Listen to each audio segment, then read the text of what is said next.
Welcome back to Killer Fun, where we explore the intersection of crime and entertainment every other week. I'm Christy, and today we are not talking about Dahmer. So Jackie and I started watching the show separately, as we do, and both of us felt some ways about what was happening and how things were being portrayed. And we had to take a step back. And Jackie did a little traveling, so we weren't able to get cohesive thoughts together about the way each of us were feeling and some of the other things that we read that were important to how Dahmer was produced. So we're taking a moment to understand things and maybe think about shifting our focus a little bit, or at least changing the way we cover some things. So we're going to talk about that a ton next time. We're going to talk about why we're not talking about Dahmer next episode. But while we're getting our thoughts and feelings and research together on that, today I have a clip show for you. So these are all never before heard items that are outtakes from shows. So I have outtakes from The Batman, Candy, Blackbird, and Who Do You Believe? These will be generally fun, relatively lighthearted. So, you don't have the dark and depressing Dahmer today. And next time we're going to endeavor to not bring the dark and depressing generally, but we're going to talk about why we're not going to cover it in our normal way. We're going to start off with outtakes from Batman, flubs, because there's always flubs. We talk about the Riddler's aliases, Batman's ranked, and radaalada.com. What? Yes, there's an audio adventure podcast about the Eared Adventure. The Eared Adventure. Is it true? So here's a little thing that I'm going to talk about in every single section. We're going to talk about vigilantism. I screwed that up. You should just do that again. Okay. You can never edit that. I messed it up. Right. Okay. So, is it true? And I hit the microphone. The main reason why people don't leave Gotham, the main reason why people don't leave Don't leave Gotham. It's weird. It's weird. All right. So in the movie, the Riddler has a couple of names. Yeah. So when they find him, he's got a couple of different IDs with different names on them. So one of these names has a really long history with the Riddler, and one of them has a really interesting history with the Riddler. So way back in 1948, he got the name Edward Nygma. Okay. And he had, in the course of the comic books and things, that he had changed his name from Edward Nashton to Edward Nygma, Enigma. Okay. Yeah. It's like silly. Enigma. Very 1948 sort of, I'm going to be clever about this. Okay. So that's his long history with that. He's been Eddie Nash, Edward Nashton, Enigma for years and years and years. Okay. So the other name is Patrick Parker. The guy who's writing this article for CBR, Brian Cronin, is kind of a Batman expert as far as the comic books go. And so a friend of his asked, well, what is this Patrick Parker name? How is it related? What's the deal? And so he went and looked and couldn't find any reference to it in any of the comic books. Whoa. As far as the Riddler was concerned. And they realized that it was on Wikipedia. And he said it was added in like 2013 and with a citation needed sort of thing. And he said, I don't think that this is nefarious because it's not got really much of anything else to do with anything else. Like, he's like, I think somebody just thought that this was an alternate name for the Riddler and put it in Wikipedia. Okay. And they made a mistake and it really never should have been there. But then what he thinks happened is that somebody from the film went and looked on Wikipedia to find other names that they could use for the Riddler on these identifications in the movie, found Patrick Parker and used it. And so it's a snake eating its tail. The ironic thing, though, is that now it has appeared in the Batman. Patrick Parker alias is officially an alias for the Riddler, and therefore the Wikipedia retroactively is correct. So somebody thought, this is how I get my name in the Batman. Maybe. This is how I do this. Well, but it was like 2013, like long before development started. Yeah, that's like, but like in general, like a long game. This is how I get my name in Batman. Inception. Somehow. Like it's Inception. It's Inception via Wikipedia. That's right. Bravo. Right? Well done, Patrick Parker. Patrick Parker, good job. Good job. Yep. That's so funny. Okay. That saw 28-year-old Francisco Zamora Arellano. Who's your favorite Batman? Is it Robert Pattinson? Absolutely. Okay. Hands down. Den of Geek has them ranked. Oh, okay. Well, hit me. What did I say? Worst to first. Oh, worst to first? Worst to first. Worst so to first. Worst, George Clooney. Fair. Then Val Kilmer. Oh, wow. Okay. Then Ben Affleck. Oh, well, wow. I would have thought, no offense to Ben, he's great. I would have thought that would have been at the bottom. Yeah, I mean, yeah. I would say all of those are maybe tied for worst. Then Adam West, because nostalgia. Classic. Yeah, he's the classic. Those were goofy, whatever. Yeah. They put Robert Pattinson at third. Oh. Which I was like, okay, not All so right, bad. Not so bad. My favorite, Michael Keaton, is second and was the reader's choice. Okay. Yeah. But they like Christian Bale. Oh, The okay. best. Yeah. All right. Which I'm like, okay. Yeah. It's fine. It's fair. Yeah. I mean, I didn't like any of those movies, but yeah, I know that people. They were much less like goofy than like Adam West or the 1989 version. Mm-hmm. I get it. Yeah. I get it. Oh, well, good job, Robert Pattinson. Getting up there. Third place. Third not place. bad. Well Above done. George Clooney? Come on. As a brand new Batman, it's good. Yeah. So you can visit radaalada.com if you want to. What is that? That was in the movie. The Rada Alada was like, yeah. Okay, yeah. So I was like, what's there? It's been seized by the Gotham Police Department. So you can't watch any videos or any of the things that might have been there for Batman to peruse. That's cute. These outtakes are from Candy. We talk about the VW Rabbit truck and traveler's checks. She goes on to wrap it up by saying the limited series spend. I did it again. The limited series. Wow. Yeah. That was funny. I'm sorry. Wow. Yeah. That one is difficult. All right. So Candy's stun. Candy's stun. So I told you we'd get back to Reverend Ron, who disliked Candy in the first episode. Say more about this. Yeah. I think maybe it's because he has a bit of a it's hard to say. Complementarian? Complementarian. Complementarian. Thank you. Yeah. Okay. So Alan drove off in that funny little Volkswagen pickup truck. It's a real truck.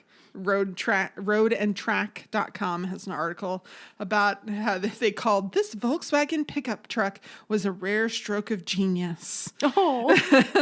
And it was a version of the Golf, which was really popular in Europe, made by Volkswagen. And in 1978, they made the Rabbit. And they kind of screwed it up, according to this. They're like, they wrecked the Rabbit. Gone was the European flair and easygoing manners. They just made it not fun. But then they retooled it and took off the back of that hatchback and put on a little truck bed. And they said it was nothing fancy, just a rabbit pickup, but it was all sorts of adorable, Oh, which okay. it is. This cute little car. It's adorable. Yeah. It is. And they sold them from 1979 to 1984. Wow, that's a short amount of Yeah, time. it was not very long. So that he had it was like kind of unusual. Yeah. And he was a really tall man in this tiny little car. Just happens to be the only car I can afford. That's not true because they had 3 cars. Oh, I know. Yeah. It's just, Yeah. little reference. Yes. So Alan buys traveler's checks to cheer Betty in preparation for their upcoming trip.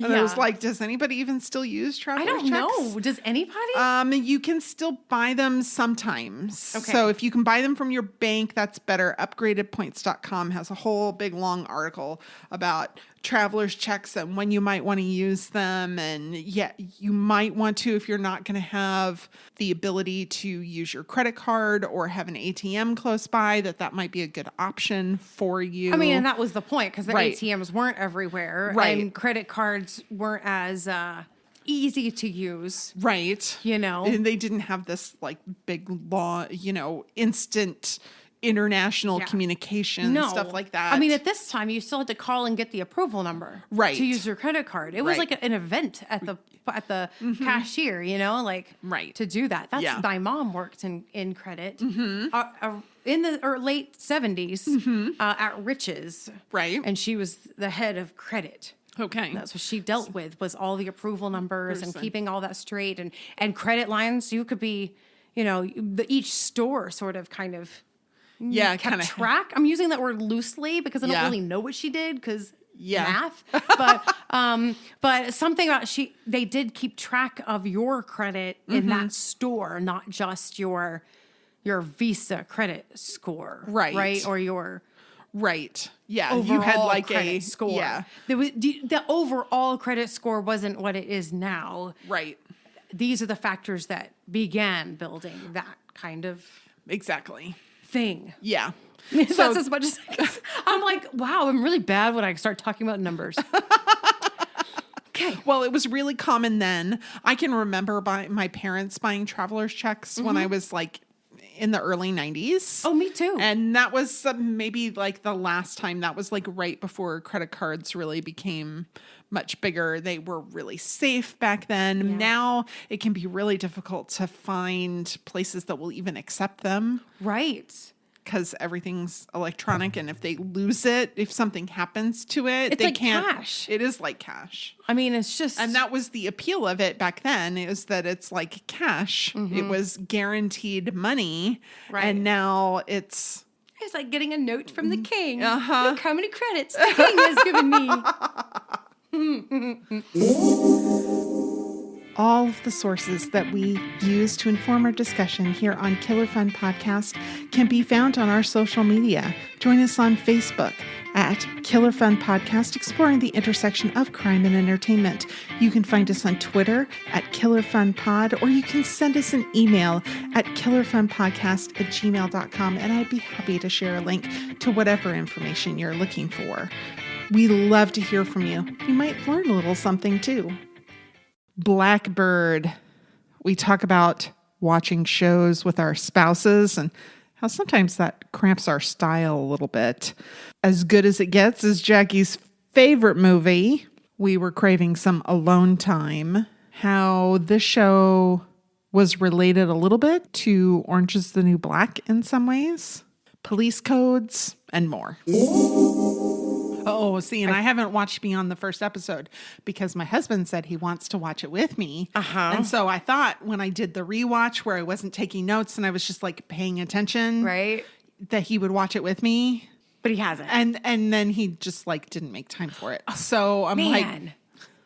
See? okay, so now, but that means I can't watch any more of it Until he's ready to watch it. exactly. is Well, annoying. we're doing the same thing. We're Yeah. watching together. Yeah. And we've only watched the 2 episodes. Okay. But I will wait as much as I just want to binge right through it. Exactly. Yeah. I'll Yeah. hold back because I do have other shows I can binge right now. There you go. So Ooh, I'll go to what that. are you binging right now? I am binging 3%.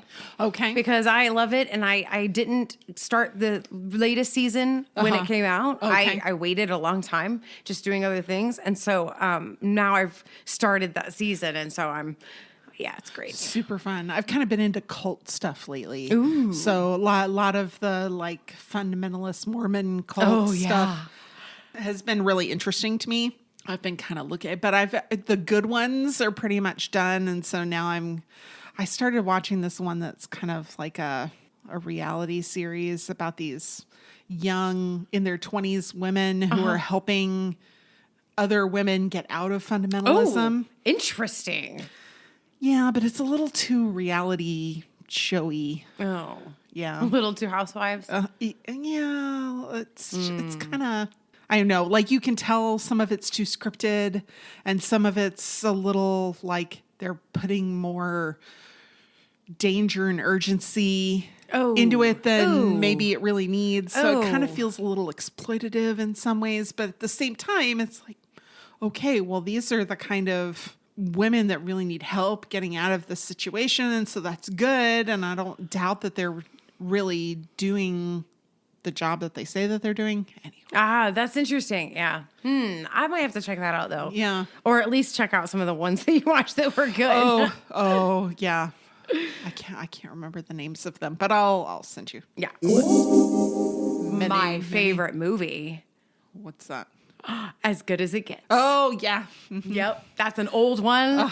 Beware. It is super offensive. Oh, but he was so good in it. That was one of those movies that I went to by myself, like when I was young. And I didn't like the first movie I ever went to go see by myself was City Slickers 2, I think. My parents wanted to see a movie that I didn't want to see. And I'm like, well, I'd like to go to the movies, but I don't want to see that. Right. So I found they were like, well, pick a movie that starts around the same time and you can go see that. Okay. And I was like, by myself. I freaking loved it. I love going to the movies by myself. It's awesome. Nobody talks to me. I don't have to share my popcorn with anybody. Oh, yeah, that's true. You know what? If I have to get up and go pee and nobody's going to fuss at me. Yeah. Yeah, true. I love going to the movies by myself. That's a good, you know what? People should do that more often. You know? Yeah, that's good. Yeah. It's not awkward. Just go do it. I don't mind eating alone either. Oh, me either. I like actually going out to eat by myself. Yeah. Yeah. Yeah. I think we might be craving some alone time.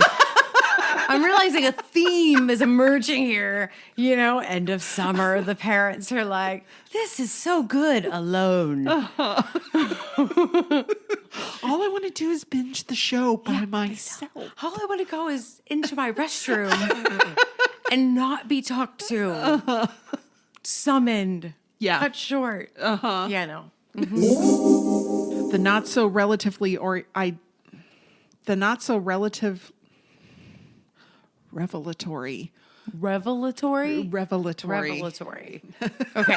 Revelatory. Not right. What do they call it? The big, I have a thought. Wait. You know those things where they, like a domino effect, but they make the big ones? The Rube Goldberg machine. I don't know. Did you ever watch Orange is the New Black? You know, I didn't. And that's really sad. Oh. Well, there's reasons why that's sad. Oh. Because one of the, recurring characters and kind of a star was also the star of my husband's film. Oh. Yeah. So I feel like I should have watched it, but I never did. I think we only watched 2 or 3 seasons of it, and then it kind of went off the rails for us a little bit, and it didn't hold our attention as much. But that was something that they kind of talked about, was that they used to have pretty decent food, and then the prison got bought by another company, and they wanted to save money, so the food got worse. And it was all about saving money. Yeah. Well, and yeah. Ooh, good. Yeah. Good leeway, right? Yeah. Wait, leeway? No. Wait. Yeah, it's a big deal. Yeah. Boy, that's a terrible world. Oh, yeah, exactly. I watch a lot of shows that have to do with a lot of drugs and drug dealing and all this stuff. And all I ever think, my husband and I say this to each other all the time. We said this to each other while we were watching Breaking Bad and Sons of Anarchy is, maybe I should start cooking meth. Ooh, maybe we should start smuggling guns. I think I'm going to join a motorcycle gang. And what we really mean is that life is so unappealing that it is hilarious for us to pretend that we want to be a part of it, because it is not anything we ever want to be a part of, ever. No, it's so otherworldly to me. Yeah. Yeah. Yeah. No, thank you. Exactly. So Larry was a possible 647. A 647 is a real police code that means lewd conduct. Oh, okay. Which is exactly what Larry was doing, hanging out the door of his van and saying he liked the 15-year-old's titties. Boobies. Yeah, which is a, wow, let's say 15-year-old word. Yeah. It's a word 15-year-olds use. Right. Yeah. If maybe, I don't know, like even maybe younger. Even younger. In the 90s. True, also in the 90s. In the early 90s, that was a 15-year-old word. Yeah, that's so true. Yeah. What a really silly word. It is a silly word. So silly.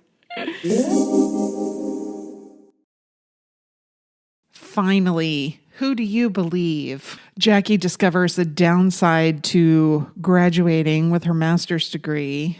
We have a windy studio situation because when we recorded this, it was in August in South Texas and it was really hot. And we talk a little bit about working moms versus stay-at-home moms and how all those choices are valid.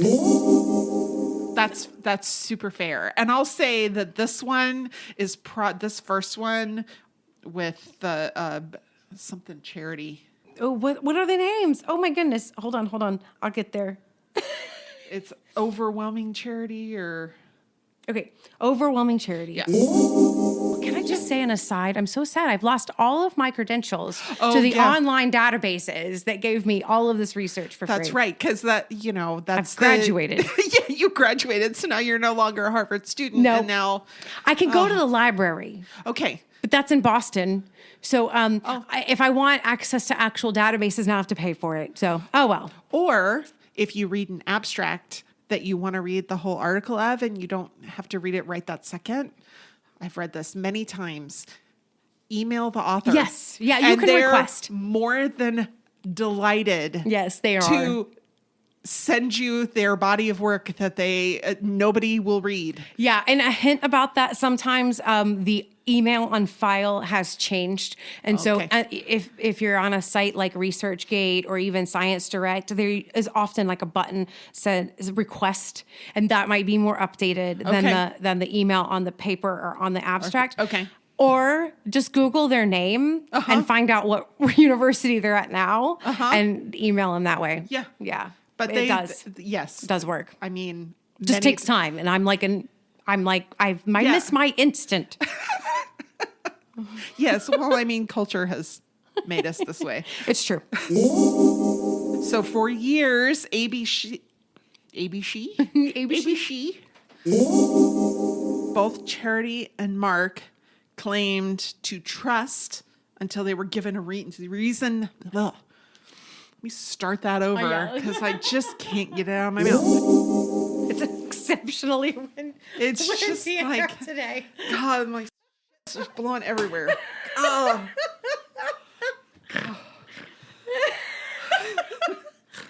Oh, that's so funny. It's been so hot. So the fan's I up know higher, it has and I'm been like, so hot. I sat in the kitchen today underneath the fan and just stood there like, I don't know what else to do. and it's like somehow it's less hot and it feels hotter. Yes, it does. It does. It's miserable. It is miserable outside. Just August in Texas sucks. Oh man. Anyway. Okay. Gosh, it's hard stuff. Well, I mean, and that's why many years ago when I had small children, I didn't work outside the home because it cost me more to have daycare and wear and tear on my car and a professional wardrobe and going out to eat more. It costs more than I made. Yeah, exactly. And so I mean, I've been the same thing. I've worked outside of the home, but always kind of from within the home because the same issue that financially it really didn't make sense. Right. You know, and that was what I wanted as well. So I was lucky. I'm grateful for me that it kind of aligned.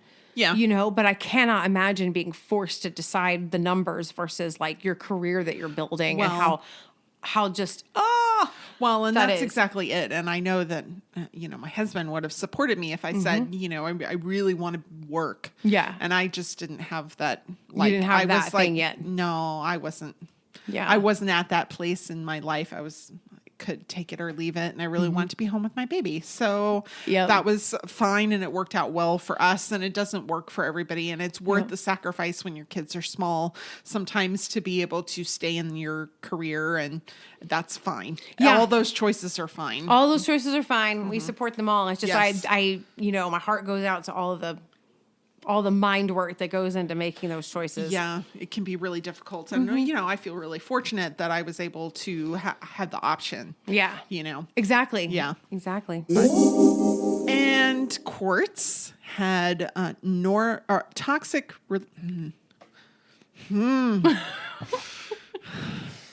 Toxic... Again, thank you so much for tuning in and for your patience while we take a moment to pause and understand our feelings and the feelings of other people who are impacted by Dahmer. We're going to talk about all of that next episode. Thank you so much for listening. And until next time, be safe, be kind, and wash your hands. Da, da, da.